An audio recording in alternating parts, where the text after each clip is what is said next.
ഏവർക്കും സ്വാഗതം. 2026 ആണ്ട് നോമ്പുകാലം.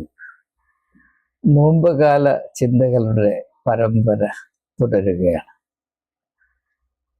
നോമ്പ് ചിന്തയുടെ കാലഘട്ടമാക്കണമെന്നൊരു പക്ഷേ അധികമാരും നിങ്ങളോട് പറഞ്ഞിട്ടുണ്ടാകുവാൻ ഇടയില്ല. കാരണം ചിന്തിക്കുന്നത് ദൈവത്തെ നിഷേധിക്കുന്നതിന് തുല്യമാണ് എന്നൊരു സങ്കല്പത്തിലാണ് ക്രിസ്തീയ സമൂഹം ദീർഘകാലമായി സ്ഥിതി ചെയ്തിട്ടുള്ളത് എന്നതുകൊണ്ട് മാത്രം. ഏതായാലും ഈ നോമ്പ് കാലത്തെ 10ാമത്തെ ചിന്തയിലേക്ക് ഏവരെയും സ്വാഗതം ചെയ്യുവാനിടയായതിൽ ഞാൻ അധികമായി സന്തോഷിക്കും. ഇന്നത്തെ ചിന്താ വിഷയം വിശ്വാസം എന്നുള്ളതാണ്. യേശു പറയുന്നു, മത്തായിയുടെ സുവിശേഷം 17-ാം അധ്യായത്തിൻ്റെ 20-ാം വാക്യം, നിങ്ങൾക്ക് കടുകുമണിയോളവും വിശ്വാസമുണ്ട് എങ്കിൽ ഈ മലയോട് മാറിപ്പോകാൻ പറഞ്ഞാൽ അത് മാറിപ്പോകും എന്ന് പറയുന്നുണ്ട്. അത് അതിശയോക്തിയാണോ, ഭംഗിവാക്കാണോ, കടങ്കഥയാണോ, അല്ല അതിൽ വല്ല സത്യവുമുണ്ടോ എന്നത് ഈ നോമ്പ് കാലാവസ്ഥയിൽ ചിന്തിച്ച് അതിനെപ്പറ്റി അല്പം വ്യക്തത പ്രാപിക്കുന്നത് നഷ്ടമാകുകയില്ല എന്ന് കരുതി ആ ഒരു അന്വേഷണത്തിലേക്ക് ഒരിക്കൽ കൂടെ ഏവരെയും സ്വാഗതം ചെയ്യുന്നു. ഇത് ഏതാണ്ട് പഠന സ്വഭാവമുള്ള ഒരു അനുഭവമാകയാൽ അത് ഏറ്റവും ഭംഗിയായി എളുപ്പമായി സാധിക്കേണ്ടതിന് ശ്രദ്ധ കേന്ദ്രീകരിക്കാവുന്ന വിധത്തിൽ ഞാൻ നോട്ട്സ് പ്രിപ്പയർ ചെയ്തിട്ടുള്ളതിലേക്ക് നിങ്ങളെ ക്ഷണിച്ചുകൊള്ളുന്നു. അതുപോലെ ഇഷ്ടമുള്ള സമയങ്ങൾ നോട്ട്സ് മാത്രം ഫോളോ ചെയ്ത് നമ്മുടെ ചിന്തകൾ മുൻപോട്ട് പോകുവാനിടയാകട്ടെ. അപ്പോൾ മത്തായിയുടെ സുവിശേഷം 17-ാം അധ്യായത്തിൻ്റെ 20-ാം വാക്യം ഞാൻ സൂചിപ്പിച്ചു കഴിഞ്ഞു. പിന്നെ നമുക്കറിയാം, യേശു പല സമയത്തും വ്യക്തികളോട് പറയുന്നത് നിന്റെ വിശ്വാസം നിന്നെ രക്ഷിച്ചിരിക്കുന്നു. അപ്പോൾ തീർച്ചയായും നമ്മുടെ ആത്മീയ ജീവിതത്തിൽ വിശ്വാസത്തിന് സുപ്രധാനമായ ഉണ്ടാകണം. എങ്കിലും ഇതെന്താണ് വിശ്വാസമെന്ന് നാം അല്പമൊന്ന് നമ്മോട് തന്നെ ചോദിച്ചാൽ ഒരുപക്ഷെ നാം അത്ഭുതപ്പെട്ടു പോകും, അല്ലെങ്കിൽ ലജ്ജിച്ചു പോകും. കാരണം ആത്മീയതയുടെ ഹൃദയത്തുടിപ്പായ ഈ വിശ്വാസം എന്താണ് എന്നതിനെപ്പറ്റി വ്യക്തമായ ധാരണ പലർക്കുമില്ല എന്നതാണ് അതിൻ്റെ യാഥാർത്ഥ്യം. അപ്പോൾ യേശു പറഞ്ഞു, നിങ്ങൾക്ക് ഒരു കടുകുമണിയോളവും വിശ്വാസമുണ്ടെങ്കിൽ ഈ മലയോട് മാറിപ്പോകാൻ പറഞ്ഞാൽ അത് മാറിപ്പോകും. നമുക്കാർക്കും അങ്ങനെയുള്ള അനുഭവമില്ലാത്തതിൻ്റെ കാര്യം ഞാൻ അവിടെ എഴുതിയിട്ടുണ്ട്. നമ്മെ സംബന്ധിച്ചിടത്തോളവും നമ്മുടെ മതജീവിതം എന്ന് പറയുന്നത് നമ്മൾ ഒരിക്കലും മലയോട് മാറിപ്പോകാൻ പറഞ്ഞിട്ടില്ല. പിന്നെ നാം ചെയ്യുന്നത് എന്താണ്? ദൈവത്തോട് പറയും ഈ മലയൊന്ന് മാറ്റിത്തരണം. അപ്പോൾ ദൈവത്തിന് വേണ്ടുന്ന നിർദ്ദേശം കൊടുക്കുന്നതിനപ്പുറത്ത് വിശ്വാസികളെ നമുക്ക് മറ്റൊന്നും തന്നെ ചെയ്യാനില്ല. പ്രവൃത്തിയിൽ നിന്നുള്ള ഒളിച്ചോട്ടത്തെ സഹായിക്കുന്ന ഒരു ഘടകമാണ്, അല്ലെങ്കിൽ ഒന്നും ചെയ്യാതെ കാലം കഴിഞ്ഞ് മറ്റു പ്രശ്നങ്ങളൊന്നും വരാതെ തന്നെ കാത്തു സൂക്ഷിക്കുന്ന മർമ്മമാണ് ഈ വിശ്വാസം എന്നാണ് അനേകം ആളുകളും ധരിച്ചിരിക്കുന്നത്, അല്ല തെറ്റിദ്ധരിച്ചിരിക്കുന്നത് എന്നതാണ് ഇതിൻ്റെ പച്ച പരമാർത്ഥം. ആ ഒരവസ്ഥയ്ക്ക് മാറ്റം വരുവാനിടയാകട്ടെ. അപ്പോൾ നാം എപ്പോഴും ദൈവത്തിന് നിർദ്ദേശം കൊടുത്തുകൊണ്ടേയിരിക്കുക. ഇന്നത് ചെയ്യണം, ഇന്നത് ചെയ്യണം, ഇന്നത് ചെയ്തുകൂടാ. അങ്ങനെ ദൈവത്തെ ചെയ്യാനുള്ള കടമ ദൈവത്തിൻ്റെതും നിർദ്ദേശങ്ങൾ കൊടുക്കാൻ മാത്രം നമുക്ക് കടമയുമുണ്ട് എന്നതാണ് വളരെ വിചിത്രമായ നമ്മുടെ മതപരമായ അനുഭവം അല്ലെങ്കിൽ അവസ്ഥ എന്ന് ദയവായി തിരിച്ചറിയാൻ നമുക്ക് ശ്രമിക്കും. അതുകൊണ്ട് തന്നെ വിശ്വാസത്തിൻ്റെ വീര്യം എന്താണെന്ന് ഒരിക്കലും അനുഭവത്തിൽ കൂടെ അറിയുവാൻ നമുക്ക് അവസരങ്ങൾ ലഭിച്ചിട്ടില്ല. കാരണം നമ്മുടെ ആകെപ്പാടെയുള്ള കടമ ദൈവത്തെ കൊണ്ട് പണിയെടുപ്പിക്കുക. നമുക്ക് മേലനങ്ങി ഒന്നും ചെയ്യേണ്ട ആവശ്യമില്ല. തൻ്റെ പ്രിയനോ അവന് ഉറക്കത്തിലെല്ലാം കൊടുക്കും. അത് നമുക്ക് വളരെ ഇഷ്ടമുള്ള ഒരു സംഗീതത്തിൻ്റെ വാക്യമാണ്. എൻ്റെ പ്രിയനോ അവനെല്ലാം ഉറക്കത്തിൽ തന്നെ കൊടുക്കും. അതുകൊണ്ട് നമ്മൾ ഉറക്കം ആരംഭിച്ചിട്ട് വർഷങ്ങളായി നമുക്ക് ഉറക്കത്തിൽ പലതും കിട്ടിക്കൊണ്ടേയിരിക്കുന്നു. ഉറങ്ങാനായിട്ട് വലിയ വീര്യമൊന്നും ആവശ്യമില്ല. പിന്നെ നമ്മൾ ഉറങ്ങുമ്പോൾ നമ്മൾ അടുത്താരെങ്കിലും കിടപ്പുണ്ട്, അവർക്ക് വീര്യം ആവശ്യമാണ്. കാരണം അത്ര ശബ്ദത്തിലാണ് ഉറങ്ങുന്നത്. അത് ആത്മീയമായ പ്രശ്നമല്ല, അതിന് മെഡിക്കലായിട്ടുള്ളൊരു പ്രശ്നമാണ്. അതിനുള്ള മരുന്നൊക്കെ ഈ കാലത്തുണ്ട്. അങ്ങനെ ഉള്ള അവസ്ഥയിൽ നിന്ന് വിടുതൽ നൽകാനായിട്ടുള്ള മെഷീനൊക്കെ ഉണ്ട്. സ്ലീപ്പ് അപ്നിയ മെഷീനൊക്കെ ഉണ്ട്. അതൊക്കെ ആളുകൾ വാങ്ങിച്ച് ഉപയോഗിച്ച് വളരെ സ്വസ്ഥമായിട്ട് ഉറങ്ങുകയും മറ്റുള്ളവരെ ഉറങ്ങാൻ അനുവദിക്കുകയൊക്കെ ചെയ്യുന്നു. പക്ഷേ അത് നമ്മുടെ പ്രധാനപ്പെട്ട വിഷയമല്ലാത്തതുകൊണ്ട് ഞാൻ ഇപ്പോഴൊക്കെ മാറ്റിവെക്കാം. നമുക്ക് ചോദിക്കേണ്ട ചോദ്യം വളരെ ലളിതമാണ്. ഞാൻ എഴുതിയിട്ടുണ്ടല്ലോ, വാട്ട് ഈസ് ഫെയ്ത്ത്? 3 അക്ഷരങ്ങൾ. വിശ്വാസം എന്നാൽ എന്ത്? ഒരുപക്ഷെ എൻ്റെ ഏറ്റവും ലളിതമായ ഒരു വിശദീകരണം അല്ലെങ്കിൽ വിവക്ഷ എന്ന് പറയാവുന്നത് ബീയിങ് വൺ വിത്ത് ഗോഡ്, ദൈവത്തോട് നാം ഒന്നായി ചേരുന്ന, താദാത്മ്യം പ്രാപിക്കുന്ന അവസ്ഥയാണ് ഈ വിശ്വാസം എന്ന പദം കൊണ്ട് നാം മനസ്സിലാക്കേണ്ടത്. ദൈവം നമ്മുടെ അഭയമാണ്. God is our home, God is our refuge. ദൈവം നമ്മുടെ ഭവനമാണ്. എനിക്ക് വളരെ ഇഷ്ടമുള്ളൊരു കവിയാണ് വില്യം വേർഡ്സ്വർത്ത്. അദ്ദേഹത്തിൻ്റെ ഒരു കവിത പറയുന്നത്, trailing clouds of glory to we come from God who is our home. നമ്മുടെ ഭവനം എന്താണ്? കവിയായ വേർഡ്സ്വർത്ത് പറയും, ദൈവമാണ് നമ്മുടെ ഭവനം. Trailing clouds of glory do we come from God who is our home. അത് പൗലോസ് അപ്പോസ്തലൻ അപ്പോസ്തലപ്രവൃത്തിയുടെ പുസ്തകം 17-ാം അധ്യായത്തിൻ്റെ 28-ാം വാക്യത്തിൽ അഥീനയിൽ വെച്ച് അവിടുത്തെ ആളുകളെ അഭിസംബോധന ചെയ്തുകൊണ്ട് ഇപ്രകാരം പറയുന്നത് ഞാനൊന്ന് വായിക്കട്ടെ. അവനിലല്ലോ, എന്ന് പറഞ്ഞാൽ ദൈവത്തിലല്ലോ, നാം ജീവിക്കുകയും ചരിക്കുകയും ഇരിക്കുകയും ചെയ്യുന്നത്. അങ്ങനെ നിങ്ങളുടെ കവിവരന്മാരിലും ചിലർ നാം അവൻ്റെ സന്താനമല്ലോ എന്ന് പറഞ്ഞിരിക്കുന്നു. ഇവിടെ പൗലോസ് അപ്പോസ്തലൻ ഗ്രീക്ക് ഭാഷ സംസ്കാരം ആ പശ്ചാത്തലത്തിൽ അവിടെയുള്ള ആളുകളെ അഭിസംബോധന ചെയ്തുകൊണ്ട് അവരുമായി ബൗദ്ധികമായി ഒരു ബന്ധം സ്ഥാപിക്കുന്നതിന് അവിടെ തന്നെ സാഹിത്യം, അവിടെ തന്നെ എന്താ പറയുന്നത്, ഫിലോസഫിയിൽ നിന്ന് ഉദ്ധരിക്കുകയാണ്. അപ്പോൾ ഒരു ക്രിസ്ത്യാനി, ഒരു വിശ്വാസി വിശാലമായ കാര്യങ്ങൾ അറിയണമോ? പ്രയോജനപ്പെടും എന്ന് പൗലോസ് അപ്പോസ്തലൻ അറിയാം. പക്ഷെ നമ്മുടെ ചിന്ത വളരെ വ്യത്യസ്തമാണ്. ഇത്രയും അറിവുകളുണ്ടോ? അതാണ് സ്വർഗത്തിലേക്കുള്ള പാസ്പോർട്ട് എന്നാണ് നാം ധരിച്ചിരിക്കുന്നത്. പോട്ടെ, ഞാൻ അത് മാറ്റിവെക്കാം. അപ്പോൾ ദൈവത്തിലാണ് നാം വസിക്കുകയും ഇരിക്കുകയും ചരിക്കുകയും ചെയ്യുന്നത്. അതുകൊണ്ട് ആ ദൈവവുമായി താതാത്മ്യം പ്രാപിക്കാതെ, പൊരുത്തപ്പെടാതെ നമ്മുടെ ജീവിതം പോലും സ്വസ്ഥതയിൽ നമുക്ക് നയിക്കാൻ സാധ്യമല്ല. വലിയ വലിയ വീര്യപ്രവൃത്തികൾ ചെയ്യുന്നത് പോകട്ടെ, മലയോട് മാറാൻ പോകുന്നത് പോട്ടെ, നമുക്ക് സാമാന്യ വിധത്തിൽ ലോകത്തിൽ ജീവിക്കണമെങ്കിൽ നമ്മുടെ ജീവിതത്തിൻ്റെ അടിത്തറയായ ദൈവവുമായി പൊരുത്തപ്പെട്ടെങ്കിൽ മാത്രമേ സാധിക്കുകയുള്ളൂ എന്ന് പൗലോസ് അപ്പോസ്തലൻ അഥീനയിൽ, അതായത് ഗ്രീസിലെ ആഥൻസിൽ അവിടെയുള്ള ആളുകളെ അഭിസംബോധന ചെയ്യുമ്പോൾ അവരുടെ തന്നെ സംസ്കാരത്തിൻ്റെയും സാഹിത്യത്തിൻ്റെയും സഹായം തേടിക്കൊണ്ട് പ്രയോജനപ്പെടുത്തിക്കൊണ്ട് അവരെ ഉദ്ബോധിപ്പിക്കുകയാണ്. അങ്ങനെ നാം ദൈവവുമായി പൊരുത്തപ്പെടാത്ത അവസ്ഥയിൽ, അല്ലെങ്കിൽ ദൈവഹിതത്തിൽ നിന്ന് ദൂരീകരിക്കപ്പെട്ട അവസ്ഥയിൽ ആയിരിക്കുമ്പോൾ നമ്മുടെ അനുഭവം എന്താണ്? മത്തായിയുടെ സുവിശേഷം 11-ാം അധ്യായത്തിൻ്റെ 28-ാം വാക്യത്തിൽ പറയുന്നുണ്ട്, അധ്വാനിക്കുന്നവരും ഭാരം ചുമക്കുന്നവരുമായുള്ളവരെ നിങ്ങളെല്ലാവരും എൻ്റെ അടുക്കൽ വരുവിൻ. അപ്പോൾ ദൈവവുമായി സമരസപ്പെട്ട് ഒന്നായി ചേർന്നില്ല എങ്കിൽ മനുഷ്യൻ്റെ ഇഹലോക അവസ്ഥ എന്തായിത്തീരും? നാം എല്ലാവരും അധ്വാനിക്കുന്നവരും അനാവശ്യമായ ഭാരം ചുമക്കുന്നവരുമായിരിക്കും. ജീവിതം ഒരു നരകമാണ്. അയ്യോ, ഇവിടെ വരാതിരുന്നെങ്കിൽ കൊള്ളായിരുന്നു, അല്ലെങ്കിൽ എനിക്കിങ്ങനെ ആയിപ്പോയല്ലോ എന്ന് സന്താപപ്പെട്ട് കഴിയേണ്ട ഒരാവശ്യവുമില്ല. പക്ഷെ അങ്ങനെ കഴിയേണ്ട അവസ്ഥയിലാണ് എങ്കിൽ കാരണം കൂടെ തിരിച്ചറിയുവാൻ നമുക്ക് ധൈര്യമുണ്ടാകണം എന്നാണ് വേദപുസ്തകം നമ്മെ അറിയിക്കുന്നത്. അത് കുറച്ചുകൂടെ നമുക്ക് മനസ്സിലാക്കേണ്ട ആവശ്യമുണ്ട്. ഇവിടെ നാം ഏറ്റവും പ്രാഥമികമായി വേദപുസ്തകത്തിൻ്റെ വെളിച്ചത്തിൽ തിരിച്ചറിയേണ്ട, വേദപുസ്തകത്തിൻ്റെ ആദ്യ പുസ്തകമായ ഉൽപ്പത്തി പുസ്തകത്തിൽ സൂചിപ്പിക്കുന്നത് പോലെ നമ്മുടെ ആത്മാക്കൾ അതിൻ്റെ ഉറവിടമായ ദൈവത്തിൽ നിന്ന് അകന്നത് കൊണ്ട് നമ്മുടെ ജീവിതം നുറുങ്ങിപ്പോയിരിക്കുന്നു, അത് ബലഹീനമായി പോയിരിക്കുന്നു. It has become fragmented and weak. ആ വാക്കുകളാണ് ഉപയോഗിച്ചിരിക്കുന്നത്. ആ souls estranged from God is fragmented and weak. നമ്മുടെ ആത്മാക്കൾ വളരെ ബലഹീനമായ അവസ്ഥയിലും അത് നുറുങ്ങി അതിൻ്റെ ആ ആകത്തുകയുടെ വീര്യത്തിൽ പ്രവർത്തിക്കാൻ കഴിയാത്ത അവസ്ഥയിലുമാണ് ഇപ്പോൾ സ്ഥിതി ചെയ്യുന്നത്.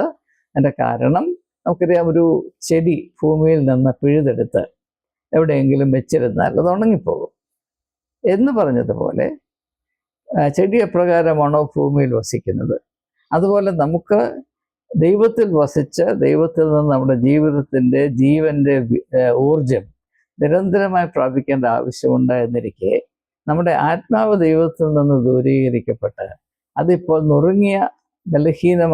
നുറുക്കപ്പെട്ട ബലഹീനമായ അവസ്ഥയിൽ കഴിയുന്നത് കൊണ്ട് ആത്മാവിൻ്റെ പ്രവൃത്തിയോ വീര്യമോ സാധ്യതയോ എന്താണെന്ന് അറിയുവാനോ ആരെങ്കിലും പറഞ്ഞാൽ അത് വിശ്വസിക്കുവാനോ പോലും സാധ്യമല്ലാത്തൊരവസ്ഥയിലാണ് നാം സ്ഥിതി ചെയ്യുന്നത്, ആയിത്തീർന്നിരിക്കുന്നത് എന്ന് മനസ്സിലാക്കേണ്ട ഒരാവശ്യമുണ്ട്. അപ്പം അതുകൊണ്ട് ആത്മാവ് അതിൻ്റെ ഭവനമായ ദൈവം ദൈവത്തിൽ നിന്ന് ദൂരീകരിക്കപ്പെടുമ്പോൾ അതിൻ്റെ സ്വഭാവം പിന്നെ അത് അംശമായതിനെ മാത്രം അന്വേഷിക്കും. കാരണം ആത്മാവ് അതിൻ്റെ പൂർണ്ണതയിൽ വസിക്കാത്തിടത്തോളം കാലം ഒന്നിൻ്റെയും പൂർണ്ണത അറിയുവാനോ അംഗീകരിക്കാനോ ഉള്ള ആരോഗ്യം ആത്മാവിന് ആ നുറുക്കപ്പെട്ട ബലഹീനമായ അവസ്ഥയിൽ പ്രാപിപ്പാൻ സാധ്യമല്ലാത്തത് കൊണ്ട് ആത്മാവ് അനുഭവിക്കുന്ന ആ അവസ്ഥയിൽ അനുഭവിക്കുന്ന പ്രവണത എന്താണ്? ഏറ്റവും അംശമായതിനെ മാത്രം അന്വേഷിക്കുക, ഭാഗികമായി മാത്രം അറിയുക, നൈമിഷികമായ കാര്യങ്ങളിൽ മാത്രം താല്പര്യം കാണിക്കുക, ബാക്കിയുള്ളതൊക്കെ മണ്ടത്തരമാണെന്ന് പറയുക. അതൊന്ന് വ്യത്യസ്തമായിട്ട് യേശു പറയുന്ന അവസാനത്തോളം സഹിച്ചു നിൽക്കുന്നവർ രക്ഷപ്പെടും. ഇപ്പോൾ ഈ നവമാധ്യമങ്ങളുടെ യുഗത്തിൽ, സാമൂഹ്യ മാധ്യമങ്ങളുടെ യുഗത്തിൽ എല്ലാവർക്കും ക്ഷമ വളരെ കുറവാണ് എന്ന് നമുക്കറിയാം. പലരും എന്നോട് നിരന്തരം പറഞ്ഞുകൊണ്ടിരിക്കുന്ന താങ്കളുടെ വീഡിയോ 25 മിനിറ്റ് 30 മിനിറ്റൊക്കെ ആയപ്പോൾ ഞങ്ങൾക്ക് സഹിക്കുന്നില്ല, ദയവായി 10 മിനിറ്റ് ആക്കണം, 11 മിനിറ്റ് ആക്കണം എന്ന് പറയുമ്പോൾ അത് വലിയ മാന്യതയിലാണ് ആളുകൾ അവതരിപ്പിക്കുന്നത്. പക്ഷെ അതോർത്ത് കരയുകയാണ് വേണ്ടത്. നാം ഇത്രമാത്രം മാനസികമായി ബലഹീനരായി പോയല്ലോ, അതിൻ്റെ കാരണം എന്താണ് എന്ന് ദയവായി മനസ്സിലാക്കുക.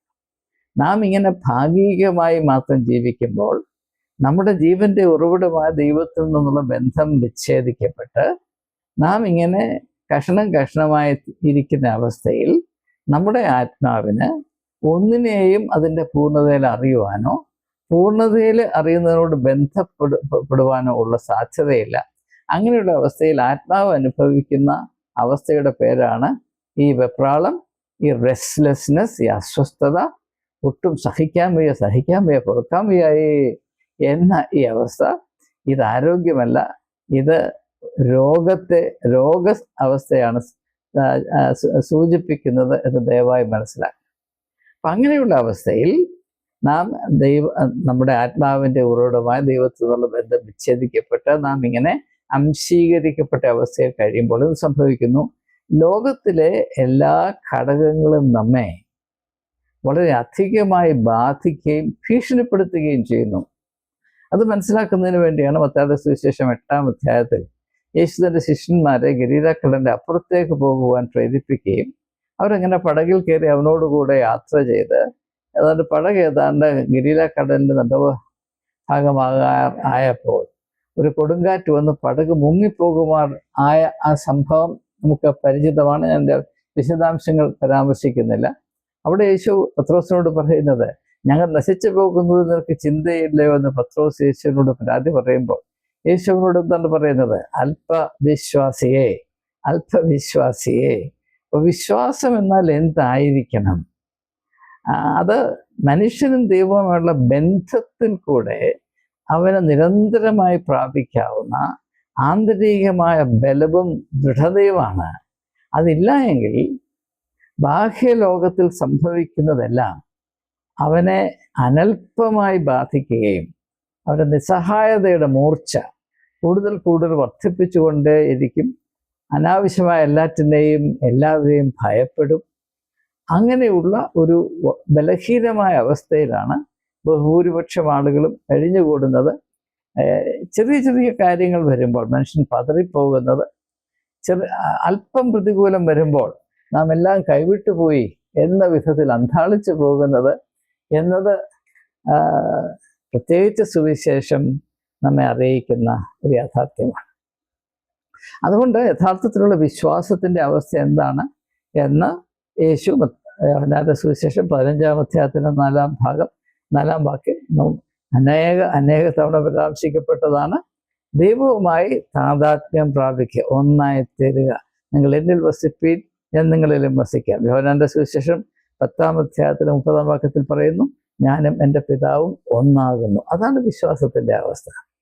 അതിൽ നിന്ന് തുല്യവും വ്യത്യസ്തമായി ദൈവത്തിൽ നിന്ന് അന്യവൽക്കരിക്കപ്പെട്ട് ദൂരീകരിക്കപ്പെട്ട് അങ്ങ് ദൂരെ മാറി നിന്ന് മത്തായിയുടെ സുവിശേഷം 8-ാം അധ്യായത്തിൻ്റെ ആദ്യ ഭാഗത്ത് കാണുന്നത് പോലെ ഒരു കുഷ്ഠരോഗി വന്ന് യേശുവിൻ്റെ അടുത്ത് വരാൻ ധൈര്യം കൂട്ടാക്കാതെ ദൂരെ മാറി നിന്ന് നീ ഒരു വാക്ക് കൽപ്പിച്ചാൽ എനിക്ക് സൗഖ്യമാകുമെന്ന് പറയുന്ന വിധത്തിലാണ് നമ്മുടെ ആരാധന. ദൈവമായിട്ടുള്ള അകൽച്ചയാണ് വാസ്തവത്തിൽ നമ്മുടെ ആരാധനയുടെ ഏറ്റവും പ്രത്യക്ഷമായ സ്വഭാവം. എന്നാൽ പിന്നെ നാം എന്തിനു ആരാധിക്കുന്നതെന്ന് ചോദിച്ചാൽ വല്ലതും ആനുകൂല്യം കിട്ടും, വല്ലതും അർഹിക്കാത്ത അനുഗ്രഹം കിട്ടും എന്ന വിധത്തിലാണ്. അപ്പം നാം അങ്ങനെയുള്ള പ്രതീക്ഷയിൽ കൂടെ ആരാധനയ്ക്ക് കടന്നു വരുമ്പോൾ അവിടെ ആരാധനയല്ല നടക്കുന്നത്. അവിടെ നടക്കുന്നതിൻ്റെ പേര് തെണ്ടലെന്നാണ്. ഇത് ദയവായി മനസ്സിലാക്കുക. അത് നമ്മെ ദൈവത്തിൽ നിന്ന് കൂടുതൽ അകറ്റുവാൻ മാത്രമേ സഹായിക്കുകയുള്ളൂ. ദൈവവുമായി നമുക്ക് ഒന്നായിത്തീരുന്ന അവസ്ഥ പ്രാപിക്കണമെങ്കിൽ അവരുമായി പങ്കാളിത്തം പ്രാപിക്കണമെന്നാണ് യേശു വെളിപ്പെടുത്തിയിട്ടുള്ള സുപ്രധാനമായ ഒരു ആത്മീയമായ സത്യം. So we need to move from being favour seekers to becoming partners with God. ദൈവവുമായി പങ്കാളിത്തം പ്രാപിക്കുക. മർക്കോസിന്റെ സുവിശേഷം 2-ാം അധ്യായത്തിൽ പക്ഷവാത രോഗി യേശു സൗഖ്യമാക്കുമ്പോൾ അവനോട് പറയുന്നത് കിടക്ക എടുത്ത് നടക്കുക. അതിൻ്റെ അർത്ഥം ഇത്ര മാത്രമേ ഉള്ളൂ, നീ ഇപ്പോൾ പക്ഷവാത രോഗിയാണ്, പക്ഷെ ഇതല്ല നിന്റെ യഥാർത്ഥ അവസ്ഥ. നീ ദൈവത്തോട് പങ്കാളിത്തമുള്ളവനായി വളരണം. ദൈവവുമായി പങ്കാളിത്തമില്ല എങ്കിൽ നീ പക്ഷവാത രോഗിയായി തളർന്നു പോകും. ഈ അവസ്ഥയിലാണ് അല്ലെങ്കിൽ ഈ അവസ്ഥയിലിരിക്കുന്ന ആളുകൾക്ക് അതുകൊണ്ട് ഔദാര്യം കാണിക്കുന്നതാണ് സഭയുടെ ഏറ്റവും വലിയ ആർദ്രത എന്നൊക്കെ ധരിച്ചിരിക്കുന്ന ഒരു കാലഘട്ടത്തിൽ ഇപ്രകാരമുള്ള വചനസത്യങ്ങൾ കൂടുതൽ വ്യക്തമായി കൃത്യമായി മനസ്സിലാക്കാൻ നമുക്ക് വളരെയധികം ആവശ്യമുണ്ട്, പൂർവാധികമായ ആവശ്യമുണ്ട് എന്ന് ഞാൻ ഒന്ന് സൂചിപ്പിക്കുക മാത്രമേ ചെയ്യുന്നു.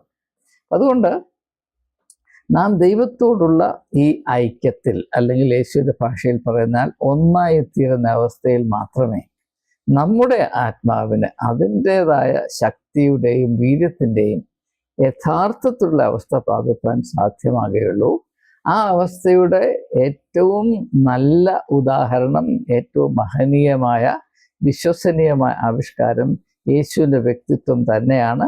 ഞാനത് സൂചിപ്പിച്ചു കഴിഞ്ഞു. യോഹന്നാന്റെ സുവിശേഷം 10-ാം അധ്യായത്തിൻ്റെ 30-ാം വാക്യം, ഞാനും എൻ്റെ പിതാവും ഒന്നാകുന്നു. അങ്ങനെയെങ്കിൽ യേശുവിൻ്റെ വ്യക്തിത്വത്തിൻ്റെ ആ വലിയ മാഹാത്മ്യത്തെയും ഗാംഭീര്യത്തെയും അതിൻ്റെ അനുഗ്രഹ ആശിഷകളെയും മനസ്സിലാക്കാൻ നമുക്ക് സാധിക്കും എന്ന് ഈ തരുണത്തിൽ ഓർക്കുന്നത് ഉചിതമാണ്. എന്നാൽ നാം നമ്മെപ്പറ്റി ചിന്തിക്കുമ്പോൾ കഴിഞ്ഞ ഒരു അരനൂറ്റാണ്ടായി അനേക ആളുകളുമായി വ്യക്തിപരമായും ചെറിയ കൂട്ടങ്ങളുമായും ഒക്കെ ഇടപഴകുവാനിടയായ സാഹചര്യത്തിൽ എനിക്ക് മനസ്സിലാകുന്നൊരു കാര്യം, മിക്കവാറും എല്ലാവരും അവരുടെ സാധ്യതകളെയും കഴിവുകളെയും അവിശ്വസിക്കുന്നവരാണ്. അവരുടെ പോരായ്മകളെ വളരെ ഊതി ഉറപ്പിച്ച് അതിൽ അള്ളിപ്പിടിച്ച് നിൽക്കുന്നവരാണ്.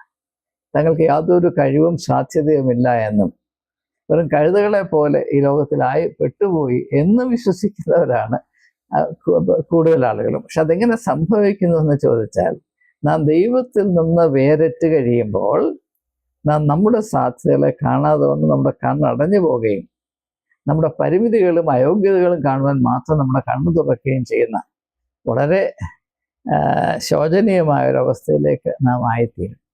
അത് നമ്മുടെ ആത്മീയമായ പരാധീനതയിൽ നിന്ന് ഉദിക്കുന്ന ഒരു അസത്യമാണ്. അത് നമ്മെപ്പറ്റിയുള്ള സത്യമല്ല, നമ്മെപ്പറ്റിയുള്ള അസത്യമാണ്. ആ അസത്യം പറഞ്ഞുണ്ടാക്കുന്നത് മറ്റാരുമല്ല, നമ്മൾ തന്നെയാണ് എന്ന് ദയവായി തിരിച്ചറിയണമേ. അതുകൊണ്ട് നാം ദൈവഹിതത്തോട് താതാത്മ്യം പ്രാപിച്ച് നമ്മുടെ താല്പര്യങ്ങളെ അവൻ്റെ താല്പര്യങ്ങളുമായി പൊരുത്തപ്പെടുത്തുന്ന അവസ്ഥയിലായിത്തീരുമ്പോൾ, when our will is in harmony with the will of God, യേശു പറയുന്നു, നിങ്ങൾക്ക് അസാധ്യമായതൊന്നും ഉണ്ടാകുകയില്ല. Nothing will be impossible for you. അതാണ് വിശ്വാസത്തിൻ്റെ വീര്യം. നാം വിശ്വാസത്തെ ഏതാണ്ട് ഒരു കൾട്ടിൻ്റെ സ്വഭാവത്തിൽ മനസ്സിലാക്കിയ ഏതാണ്ട് മന്ത്രം പോലെ. ചില ആളുകൾക്ക് വിശ്വാസമുണ്ട്, അവരോട് പോയാൽ അവരത് വാങ്ങിച്ചു തരും, ഇത് ദൈവത്തിൽ നിധി പിടിച്ചു കുറച്ച് തരും, അല്ലെങ്കിൽ കാര്യസാധ്യത്തിന് അവിടെ പോയാൽ ഇവിടെ പോയാൽ, അവിടെ പോയി മുട്ടിയാൽ ഇവിടെ പോയി തട്ടിയാൽ, അവിടെ കൊണ്ട് സ്വർണം ഇട്ടാൽ ഇവിടെ കൊണ്ട് പണം ഇട്ടാൽ, ഇങ്ങനെ തികച്ചും ബുദ്ധിശൂന്യമായ മൊണ്ണത്തരത്തിൻ്റെ മകുടമായി നാം ഇപ്പോൾ നിൽക്കുകയാണ്. എന്നാൽ ഇതൊന്നും യേശു വിഭാവന ചെയ്ത ആത്മീയമായ ജീവിതത്തിലില്ല. അതിന് ഘടകവിരുദ്ധമാണ് ഇവയെല്ലാം എന്ന് ദയവായി മനസ്സിലാക്കണം. അതുകൊണ്ട് മനുഷ്യന് അവൻ്റെ സാധ്യതകൾ എന്തെന്ന് തിരിച്ചറിയാൻ സാധിക്കണമെങ്കിൽ, ആ സാധ്യതകളിൽ വിശ്വസിക്കുവാൻ ഒരു ധൈര്യവും കെൽപ്പും ഉണ്ടാകണമെങ്കിൽ, ദൈവവുമായുള്ള അവൻ്റെ ബന്ധത്തിൽ വേണ്ടത്ര അടുപ്പമുണ്ടാകണം. നമുക്കറിയാം, നമ്മുടെ പ്രൈം മിനിസ്റ്ററായ മോദി കഴിഞ്ഞ 3-4 വർഷങ്ങൾക്ക് മുൻപ് പറഞ്ഞുകൊണ്ടിരുന്നു, ഇപ്പോൾ അദ്ദേഹം അത് പറയാറില്ല. മോദി ഹേ തോ സബ് മുംകിൻ ഹേ. മോദി ഉണ്ടെങ്കിൽ എല്ലാം സാധ്യമായി തീരും. കേരളത്തിൽ ഇടതുപക്ഷം അത് പറഞ്ഞു, ഇടതു വരും എല്ലാം ശരിയാകും. എല്ലാം ശരിയായി, നമ്മൾ കണ്ടതാണ്. എന്നാൽ അതുപോലെയല്ല, ഈ ലോകത്തിൽ ഒന്നിനും നമ്മുടെ മാനുഷികമായ ആധ്യാത്മികമായ മേന്മയുള്ള സാധ്യതകളെ വളർത്തുവാൻ സാധ്യമല്ല. നമ്മുടെ കഴിവുകളെ വർദ്ധിപ്പിക്കാൻ താല്പര്യമുള്ള ഒരു വ്യക്തിയും ഒരു ഘടകവും ഒരു സ്ഥാപനവും ഈ ലോകത്തിലില്ല. കഴിയുമെങ്കിൽ മനുഷ്യനെ തളച്ചിടുവാനും അവനെ നിയന്ത്രിക്കുവാനും അവനെ ഉപയോഗിക്കാനും വേണ്ടി മാത്രം താല്പര്യപ്പെടുന്ന വ്യവസ്ഥകൾ മാത്രമേ ഉള്ളൂ എന്നത് നാം തിരിച്ചറിയണം. അത് രാഷ്ട്രീയമാണെങ്കിലും മതമാണെങ്കിലും സംസ്കാരമാണെങ്കിലും അത് ഉൾപ്പെട്ടിരിക്കുന്ന വിവിധ ഘടകങ്ങൾ, സ്ഥാപനങ്ങൾ ഇത്യാദി ഇവയെല്ലാം തന്നെ മനുഷ്യൻ്റെ ആന്തരികമായ ഊർജത്തെയും ശക്തിയെയും വർദ്ധിപ്പിക്കാൻ അല്പം പോലും താല്പര്യമില്ലാത്തതും, കഴിയുമെങ്കിൽ അവൻ്റെ വീര്യം കെടുത്തി ചൊൽപ്പടിയിൽ നിർത്തി കാര്യസാധ്യത്തിന് വേണ്ടി ഒരു ഉപകരണമായി ഉപയോഗിക്കാൻ സാധിക്കുമോ എന്ന് മാത്രം ചിന്തിക്കുകയും അതനുസരിച്ച് മാത്രം പ്രവർത്തിക്കുകയും ചെയ്യുന്നതാണ്. അത് യേശുവിൻ്റെ കാഴ്ചപ്പാടുകൊണ്ട് വ്യത്യസ്തമാണ് എന്ന് നമുക്ക് തിരിച്ചറിയാൻ അല്പം ധൈര്യം കാണിക്കാം.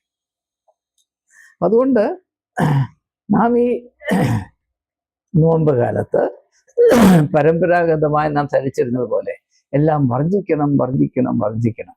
ഞാൻ ഈ നമ്മുടെ നോമ്പുകാല ധ്യാനങ്ങളുടെ ആദ്യം തന്നെ പറഞ്ഞത്, ഞാൻ മനസ്സിലാക്കുന്ന നോമ്പ് വർജിക്കുന്നതിൻ്റെ നോമ്പല്ല, ആർജിക്കുന്നതിൻ്റെ നോമ്പാണ്. വർജിക്കുന്നതിൻ്റെ നോമ്പല്ല, ആർജിക്കുന്നതിൻ്റെ നോമ്പാണ്.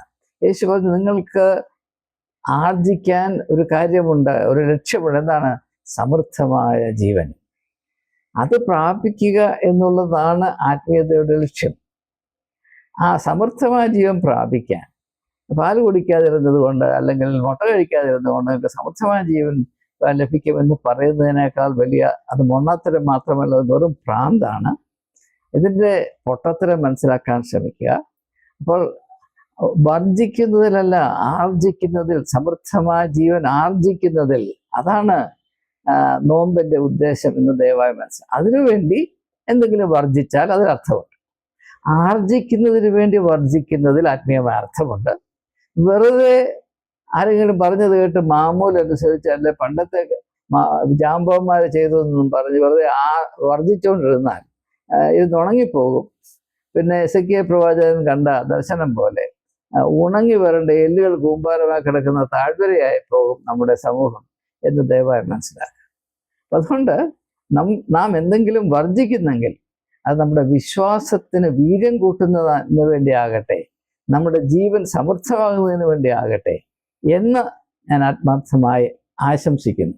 അപ്പം അതുകൊണ്ട് ഒരു മത ആചാരവും നമ്മുടെ ജീവിതത്തിൻ്റെ മേന്മയും വീര്യവും സാധ്യതയും വർദ്ധിപ്പിക്കുവാൻ സഹായിക്കുന്നതല്ല എങ്കിൽ ആത്മീകമായി പ്രസക്തിയുള്ളതല്ല.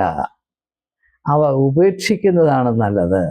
വെറും ആചാരമായി ഇങ്ങനെ ഒരു ഭാരം വലിച്ചുകൊണ്ട് നടക്കുന്നതിൽ അല്പം പോലും അർത്ഥമില്ല എന്ന് 2000 വർഷം മുൻപ് വളരെ വ്യക്തമായി യേശു മത്തായിയുടെ സുവിശേഷം 6-ാം അധ്യായത്തിൽ വിശദീകരിച്ച് പ്രസ്താവിച്ചിട്ടുള്ളത്.